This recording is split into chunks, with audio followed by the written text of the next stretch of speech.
Hey everyone, and welcome back to A Grain of Saul. As many of you know, in the last few months, there has been a tremendous amount of news swirling around about Donald Trump, his ties to Russia, the FBI, the CIA, Wikileaks. It's been a pretty crazy few weeks. And joining me today to discuss this is Jonna Mendez, a 25-year veteran of the CIA. When Jonna retired from the CIA, she had risen to the position of Chief of Disguise, and she shares the title Master of Disguise with her husband, Tony Mendez, who's well known in his role for helping disguise 6 American diplomats as Canadian film crew while they escaped during a hostage crisis in Iran. You might know the movie Argo was loosely based off of that event. Jonna, thank you so much for being here. Pleasure. Before we jump in, I want to remind our viewers, at the end of the show, we have some time to take your questions. So I'm going to flip this hourglass when Jonna and I start speaking. And if you guys leave questions or comments on the video, when the hourglass is up, at the end, after about 10 minutes, we're going to switch over to you guys. Jonna, I want to start with a little bit of breaking news. This week, as you know, there was a massive WikiLeaks dump related to some of the capabilities the CIA has to spy or monitor on adversaries and potentially American citizens. The dump included alleged programs used to hack things like smart TVs, wireless devices. What did you make of this news when you heard it?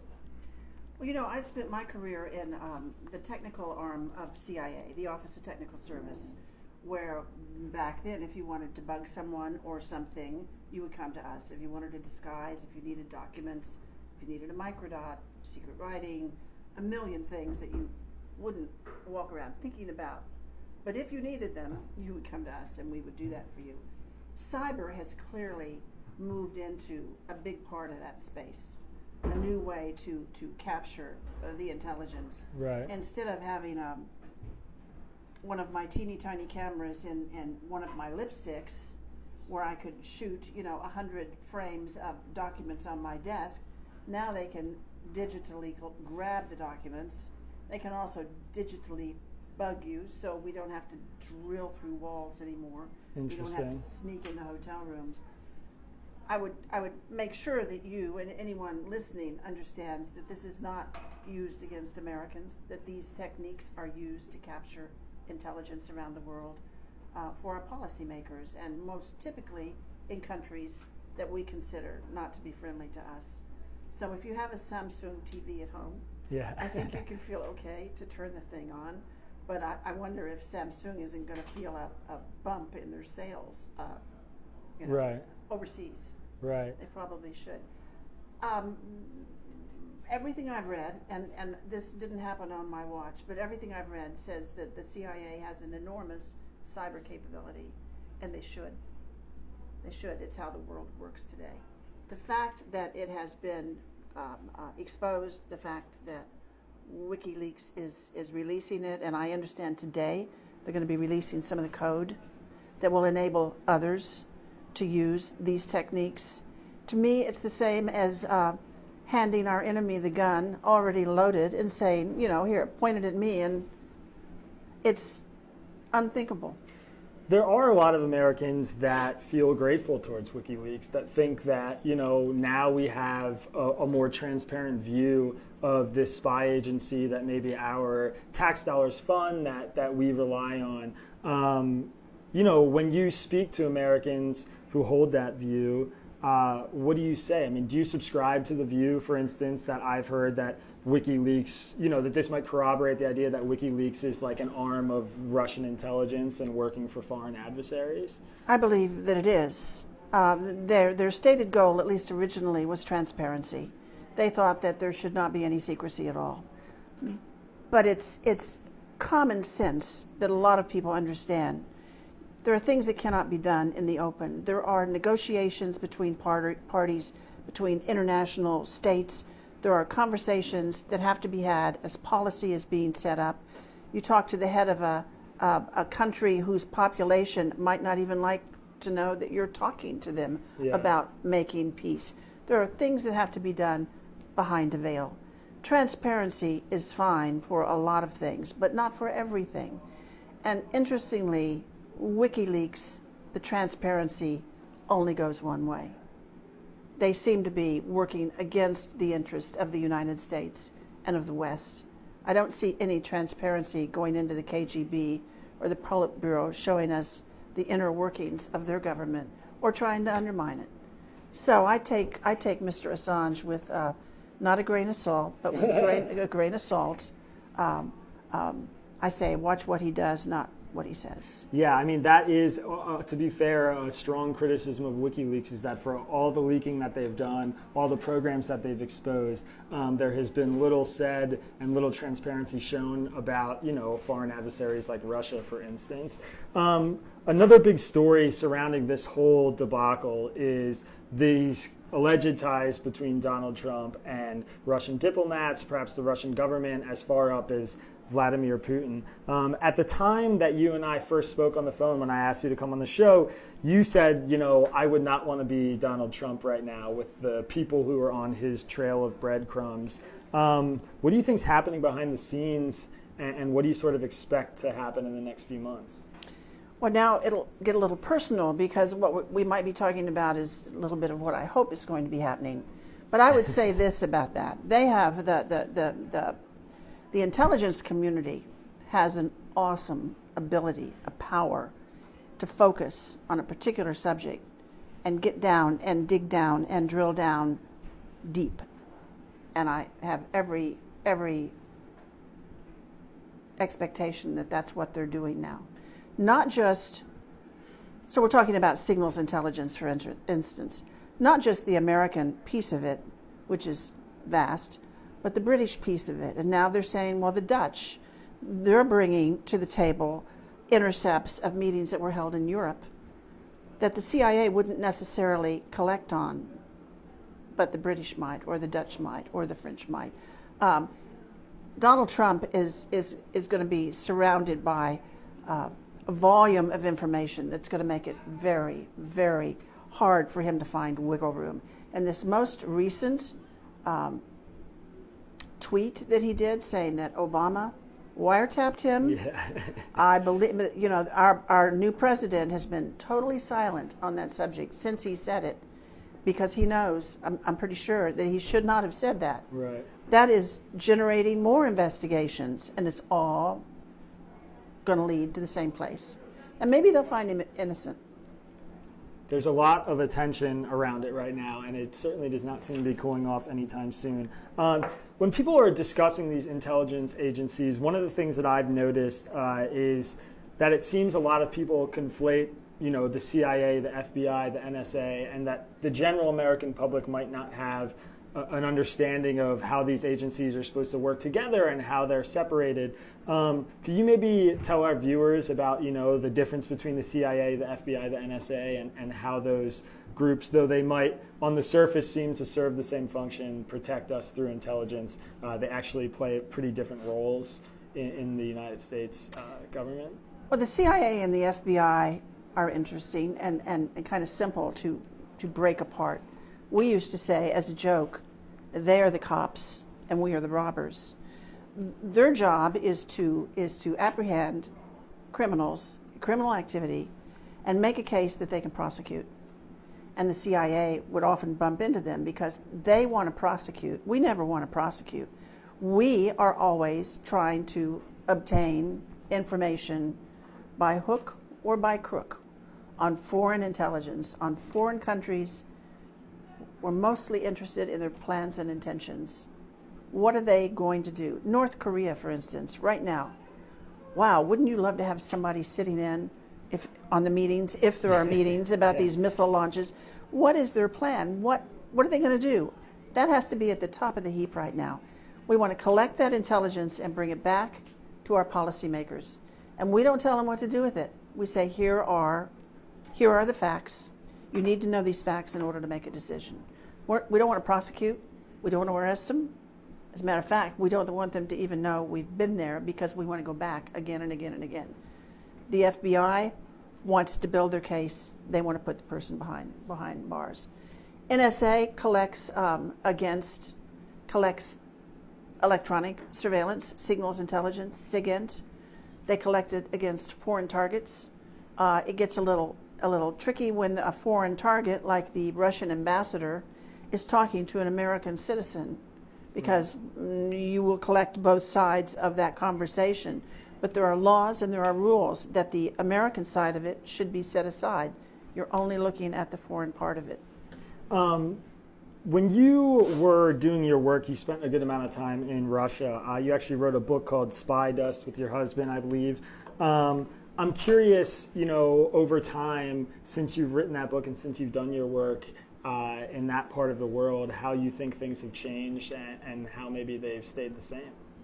Well, when Obama, when they tossed out these 35 Russian diplomats, quote, for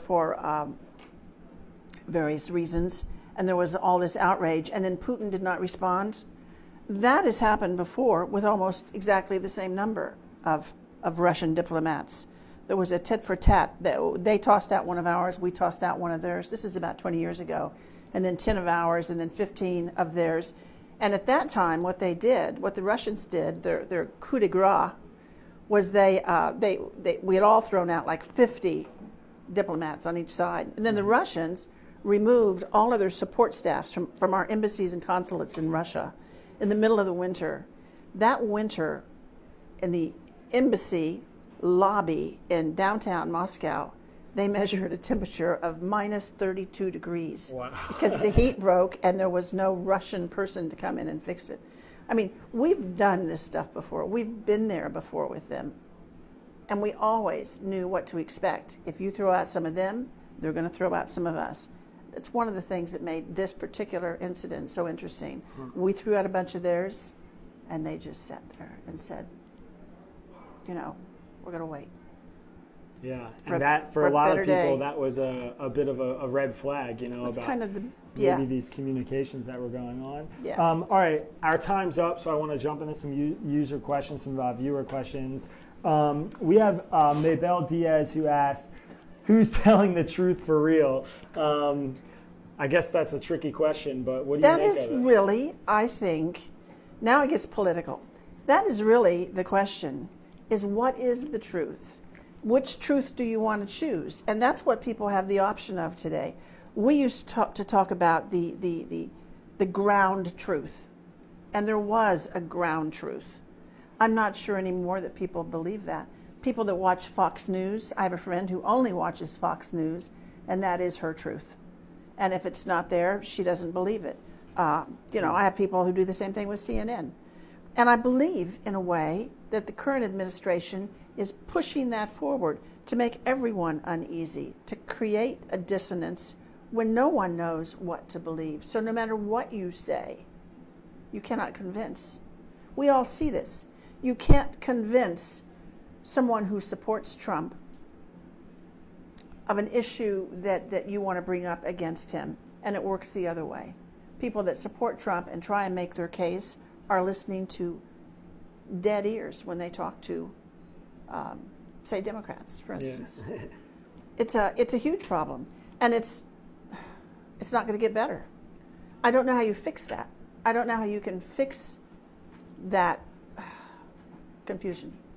I know that you are an independent, and some of your views are probably fall on both sides of the fence. But one of our viewers asked, Lindsay Geller, do you think that North Korea and Russia would be making such bold moves with their nuclear arms testing if Hillary Clinton had been elected president? The truth is, I have no idea. I can't know that. I mean, we can't know that. Everyone can have an opinion on it, but they said when Trump was inaugurated that he would face a test, that it always happens. Whoever comes into the presidency is challenged in some way. And so maybe we can look at it that way. I just don't know. Yeah. One more we'll grab from our friends who are watching. Joel said that, great to hear your insight, Jonna. Do you think information leaks will happen more often given some of the challenges facing government agencies? Which I think, we're seeing a little bit already that this is... Say it again. Do you think information leaks are going to be happening more often in this administration because of the challenges that government officials are facing? Well, the White House right now certainly seems to be in some disarray, and they seem to be not running as a well-oiled machine. People that are unhappy and people that are struggling probably want to do more leaking than people that are comfortable and feeling good about what's going on. Right. They say there are some leaks in the intelligence community. I don't see any of that chased down, so I can't comment on that. But I think it's the nature of our social media, where we can always get the update, what's going on, the cable news, the 24-hour thing. I think it all lends itself to supporting leaks. Typically, at this time in the show, before we're about to sign off, we like to ask people to give sort of their grain of salt or optimistic take on, the future and how things are going. But I thought it might be interesting with you to touch a little bit on some of the skills that you've acquired in your time as an intelligence officer.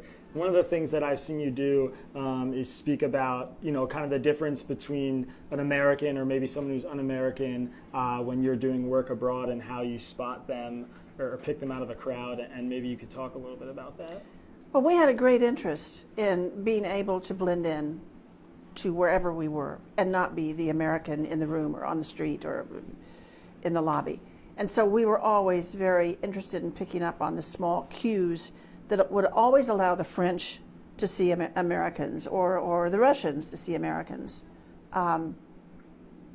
I used to say it started with shoes, that shoes are a dead giveaway, especially men's shoes. You can see them in a crowd. Those huge white sneakers that so many Americans wear when they're overseas. Nobody else wears those, but us. Italians wear really cool, dark colored sneakers. Levi's jeans, real American jeans are still the benchmark that everybody wants. And any kind of a knockoff of jeans, their country's knockoff of jeans, it just doesn't fly. So when they see real Levi's or real American brand jeans, they recognize them. They want them. And so that's part of it. So we would always tell our people, buy your clothes in the country. If you want to blend in, go shopping and get rid of all of that. The way Americans smoke is sometimes distinctive. Where we wear our wedding rings is distinctive. The kinds of colognes that we wear is distinctive. And then there's all the body language that they see us coming. This idea that in an elevator, for instance, Americans will lean against the wall. In Europe and the rest of the world, they stand up straight. If there's something to lean on in a room, an American will lean on it. If it's a table or a chair, but before we started today, I was standing over here, and I noticed that I'm standing on one leg, kind of slouched. A European would be standing up straight. Those kinds of things. It's like an onion. It's just little invisible layers. Right. One of them that I mentioned to someone recently is if you're in a movie theater in Europe and somebody comes down the row to take a seat on the other side, they face you when they go down the row. They're looking at you. An American faces the screen, and so when you go by, they're looking at your backside, which is considered really, really rude. But most Americans would never even think about that. Yeah. You don't think about any of this stuff, really. But they notice it, and so they see us. Very interesting. Well, there you have it. I think I'd probably give myself away pretty quick. Jonna, thank you so much for being here today. Really fascinating conversation.